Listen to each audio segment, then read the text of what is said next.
Bismillahirrahmanirrahim. Assalamualaikum warahmatullahi wabarakatuh. Berjumpa lagi dengan saya Dedi Irawan dalam pembahasan bahasa Indonesia untuk kelas 12. Pada kesempatan kali ini kita akan membahas tentang teks editorial. Apa itu teks editorial? Pernahkah kalian mendengar kata editorial? Bukan tentang masalah edit mengedit atau tutorial, tetapi teks editorial ini adalah tajuk rencana. Beberapa hal yang akan kita bahas. Yang pertama adalah konsep teks editorial. Dengan memahami teks dan mengidentifikasi informasi yang ada dalam teks. Yang kedua, struktur teks. Kita akan mengenal dan menganalisis struktur teks yang ada pada teks editorial. Yang keempat, kaidah kebahasaan yang menonjol dan ada dalam teks editorial. Dan yang keempat, bagaimana cara menulis teks editorial sesuai dengan struktur dan kaidah kebahasaan teks editorial. Seperti yang telah saya sebutkan tadi, bahwa teks editorial disebut juga dengan tajuk rencana. Teks editorial atau tajuk rencana ini biasa diterbitkan dalam surat kabar, karena memang teks editorial ini adalah tulisan opini dari tim redaksi yang berisi kupasan masalah aktual atau yang baru saja terjadi dan masih menjadi bahan pembicaraan masyarakat. Dalam hal ini, teks editorial merupakan sebuah ulasan dari berita atau kejadian-kejadian terhangat yang sedang menjadi bahan perbincangan masyarakat, sehingga teks editorial ini merupakan salah satu wadah untuk tim redaksi memberikan penjelasan lebih dari berita yang terjadi pada saat itu. Adapun fungsi dari teks editorial ini yang pertama adalah memberikan tanggapan atas berita. Memberikan tanggapan-tanggapan atas berita yang terjadi pada saat itu. Kemudian menjelaskan berita. Dimungkinkan berita yang terjadi kurang jelas atau sulit untuk dipahami oleh masyarakat tentang alur kejadian dan lain sebagainya. Mungkin nanti melalui teks editorial ini, melalui teks tajuk rencana ini, masyarakat akan lebih memahami apa yang terjadi pada berita tersebut, apa yang terjadi pada hal-hal yang sedang diberitakan pada masa tersebut. Kemudian mengisi informasi latar belakang berita. Dimungkinkan beberapa berita belum diketahui latar belakangnya atau kenapa berita itu bisa terjadi, maka melalui editorial ini tim redaksi bisa menyampaikan bagaimana dan kenapa berita tersebut bisa terjadi. Yang keempat, memprediksi masa depan melalui berita-berita yang saat ini terjadi, bagaimana nanti di masa depan, bagaimana dan apa yang akan terjadi di masa depan. Ini bisa disampaikan, bisa diulas dalam teks editorial. Dan yang kelima, memberikan penilaian moral. Melalui teks editorial ini, tim redaksi bisa memberikan penilaian terhadap kejadian yang sedang hangat diperbincangkan di masyarakat. Selanjutnya, apa saja isi dari teks editorial? Tentunya berisi tentang informasi atau masalah aktual berupa penegasan pentingnya masalah tersebut. Kenapa penting masalah itu diangkat kembali dalam sebuah teks editorial dan kenapa perlu kembali dijelaskan oleh tim redaksi tentang berita atau masalah-masalah yang sedang hangat diperbincangkan di masyarakat. Beberapa hal penting yang harus ada dalam teks editorial adalah ulasan, yang merupakan ulasan dari hal-hal yang perlu diulas kembali, perlu dijelaskan kembali. Yang kedua adalah kritik dari apa yang terjadi. Yang ketiga ada saran dari tim redaksi, dan yang keempat harapan. Nah, setelah kita mengetahui isi teks editorial, selanjutnya kita perlu mengetahui juga sifat editorial itu seperti apa. Yang pertama adalah berkala. Artinya teks editorial ini ditulis dan dipublikasikan secara berkala sesuai dengan penerbitan dari surat kabar tersebut. Jika surat kabar tersebut memang berkala 1 minggu sekali terbitnya, maka begitu pun dengan teks editorial. Kemudian yang kedua adalah situasional, artinya teks editorial ini sesuai dengan situasi dan kondisi yang sedang terjadi pada saat itu. Dan yang ketiga, konsisten. Bagaimana sikap media terhadap sebuah berita itu akan konsisten, seperti itu tanggapannya, karakteristik penulisannya, dan karakteristik pengungkapan teks editorial dari satu media dengan media yang lain tentu memiliki karakteristiknya masing-masing, dan mereka konsisten dengan hal tersebut. Dan yang keempat adalah politis. Tentu saja ini erat kaitannya dengan kebijakan media yang bersangkutan. Teks editorial ini mengandung fakta dan opini yang mampu memperkuat pendapat-pendapat dari tim redaksi. Dan sifatnya tentu saja subjektif, karena antara satu penulis dengan penulis yang lain bisa saja memiliki perbedaan pendapat, namun perlu didasarkan pada fakta yang objektif. Nah, tentang fakta dan opini saya akan jelaskan lebih lanjut. Fakta dan opini ini memiliki ciri-cirinya tersendiri. Kita pahami bahwa fakta dan opini ini jelas berbeda. Nah, ini ciri fakta. Yang pertama adalah benar-benar terjadi. Yang kedua, bersifat objektif. Yang ketiga, waktu, tanggal, dan tempat kejadiannya sudah jelas diketahui. Dan yang keempat, diperkuat dengan angka-angka biasanya. Dengan angka-angka itu, kita yakin bahwa informasi tersebut fakta. Nah, selanjutnya, ciri opini yang pertama adalah belum terjadi atau masih rencana, angan-angan. Jadi pendapat seseorang tentang apa yang akan terjadi. Yang kedua, berupa pendapat. Dan yang ketiga, bersifat subjektif. Kalau tadi fakta itu objektif, sesuai dengan apa adanya. Kalau opini sebaliknya, bersifat subjektif. Dan yang keempat, keterangan belum jelas. Nah, itulah kita harus bisa membedakan mana fakta, mana opini. Nah, untuk fakta itu terbagi dua. Yang pertama ada fakta umum, dan yang kedua fakta khusus. Yang dikatakan fakta umum adalah fakta yang mengungkapkan kebenaran yang berlaku sepanjang zaman, atau informasinya masih umum, belum terperinci. Nah, itu fakta umum. Dan yang kedua fakta khusus. Fakta khusus ini berlaku hanya dalam periode tertentu, atau mungkin informasi yang disampaikannya sudah dijelaskan secara terperinci, sudah khusus gitu ya. Contoh dari fakta umum ini seperti matahari terbit di sebelah timur. Nah, ini fakta umum, benar-benar terjadi dan berlaku sepanjang zaman. Kemudian mungkin contohnya lagi, Sumedang merupakan salah satu kabupaten yang terletak di Provinsi Jawa Barat. Itu fakta umum kan? Diketahui oleh semuanya dan berlaku sepanjang zaman. Selanjutnya fakta khusus nih. Contohnya Presiden Joko Widodo menggelar rapat terbatas persiapan Asian Games 2018 pada tanggal 18 April 2018. Ini fakta karena tanggal, waktu, dan tempatnya sudah jelas, namun hanya berlaku pada periode tertentu. Dan mungkin ini informasinya sudah detail ya, sudah terperinci. Selanjutnya begitupun opini. Opini dibagi dua. Yang pertama ada opini umum dan ada opini perorangan. Opini umum berarti pendapat berdasarkan pandangan khalayak banyak atau semua orang. Semua orang sepakat berpendapat seperti itu. Contohnya, menghisap rokok akan merugikan diri sendiri. Ini bukan fakta, tapi ini opini ya. Tetapi opini ini sudah umum gitu ya.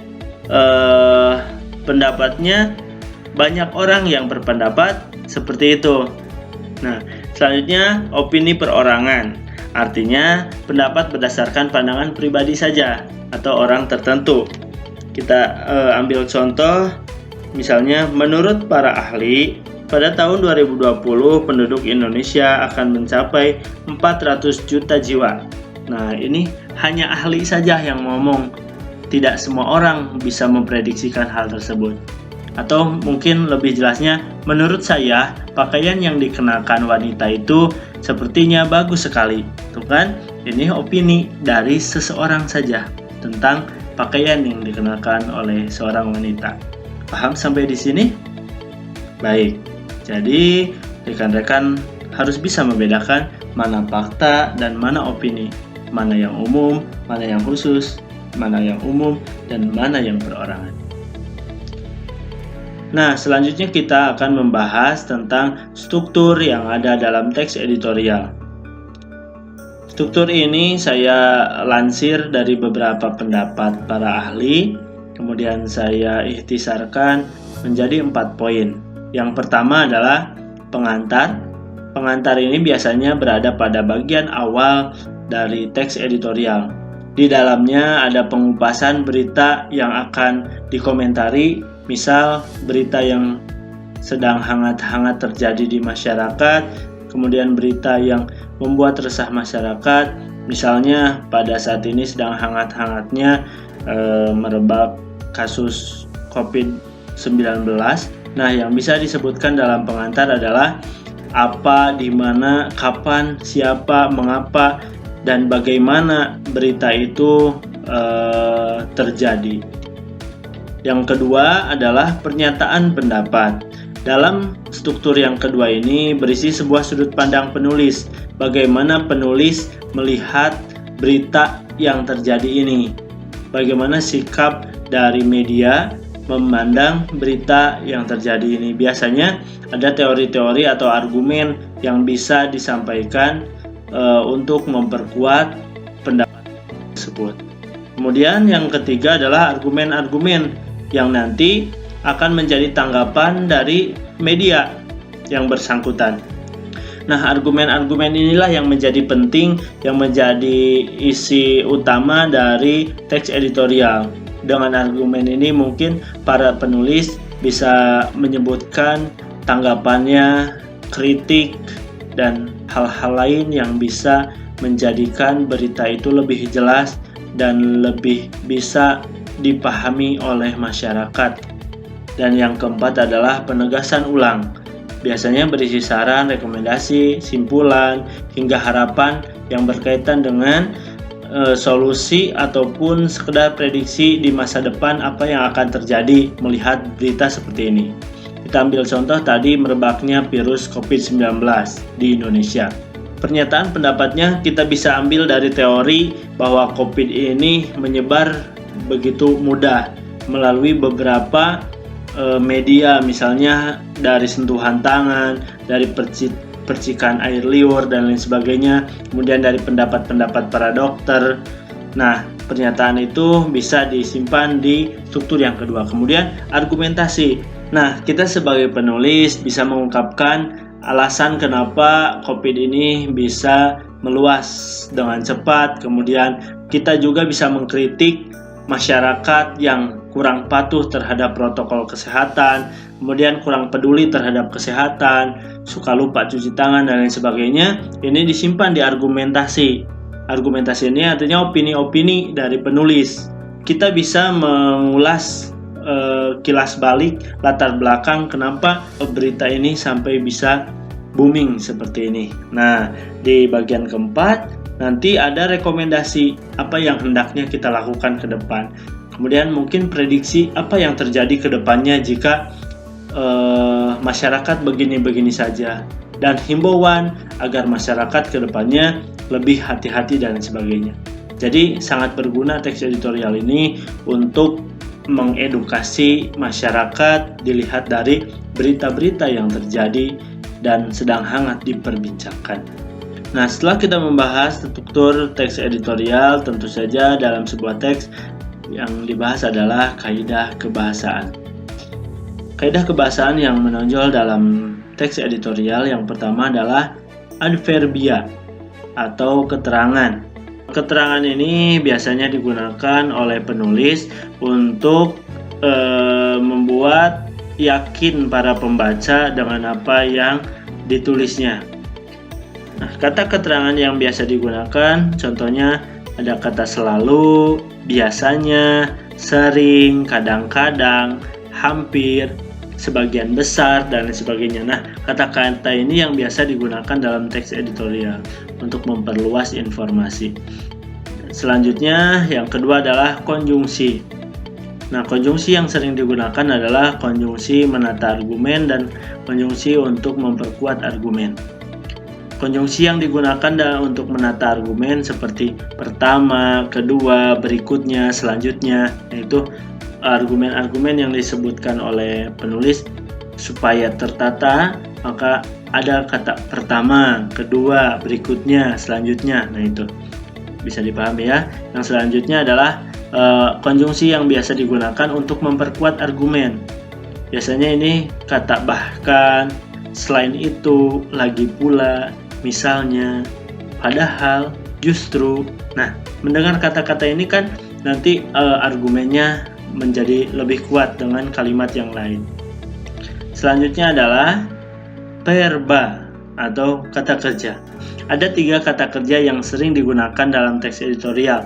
Yang pertama adalah kata kerja atau verba material, yaitu verba yang menunjukkan pekerjaan fisik atau yang menunjukkan peristiwa. Contohnya kata menelan, memukul, menendang, gitu ya, itu pekerjaan yang membutuhkan fisik. Yang kedua adalah verba relasional, yaitu verba yang menunjukkan hubungan intensitas atau lebih ke menunjukkan definisi. Contoh adalah, merupakan, mengandung arti, gitu ya. Nah, itu verba relasional. Jadi ada hubungan antara yang satu dengan yang lainnya. Yang ketiga adalah verba mental, yaitu verba yang digunakan untuk mengajukan klaim atau menerangkan persepsi. Karena teks editorial ini bersifat pribadi, maka biasanya verba mental ini sering digunakan. Misalnya, saya merasa khawatir, saya melihat, menurut tanggapan saya, gitu ya, atau menurut tanggapan kami, terus menganggap bahwa, itu verba-verba yang tergolong ke dalam verba mental. Nah, ini 3 kaidah kebahasaan yang sering muncul dan sangat menonjol digunakan dalam kaidah kebahasaan teks editorial. Nah, setelah kaidah kebahasaan, kita akan membahas tahapan menulis teks editorial. Bagaimana kita bisa menjadi penulis teks editorial. Nah, sebelumnya tadi sudah dijelaskan bahwa teks editorial adalah teks yang ditulis oleh awak media. Artinya bukan tulisan pribadi perorangan, tetapi oleh media tertentu. Jadi tulisan ini sifatnya berkelompok, gitu ya, kelompok awak media yang ada dalam media tertentu. Namun sebagai pembelajaran, ya bisa saja kita sebagai siswa menulis teks editorial secara mandiri. Artinya pendapatnya, argumentasinya menurut diri sendiri. Bagaimana langkah menulis atau tahapan dalam menulis teks editorial? Nah, tahapan tersebut yang pertama adalah memilih isu atau berita yang sedang hangat diperbincangkan di masyarakat dan yang sedang terjadi pada masa kini. Jadi, isu-isu yang akan diangkat harus aktual, harus terkini, supaya teks editorial kita memang berguna untuk masyarakat pada saat ini. Jadi, pilihlah isu-isu yang tingkat kepentingannya sangat tinggi, sangat dicari oleh masyarakat. Yang kedua adalah mengumpulkan berbagai data yang akan diperlukan untuk kita memperkuat argumen dan opini yang akan disampaikan. Jadi supaya opini kita berkualitas, kita tentu harus mencari data atau fakta-fakta untuk mendukung opini kita nanti, sehingga opini yang kita sampaikan bisa diterima oleh masyarakat. Nah, yang ketiga adalah menuliskan teks sesuai dengan struktur dan kaidah. Tadi strukturnya ada 4, kaidah kebahasaannya tadi juga ada 3 yang bisa digunakan untuk menyusun teks editorial.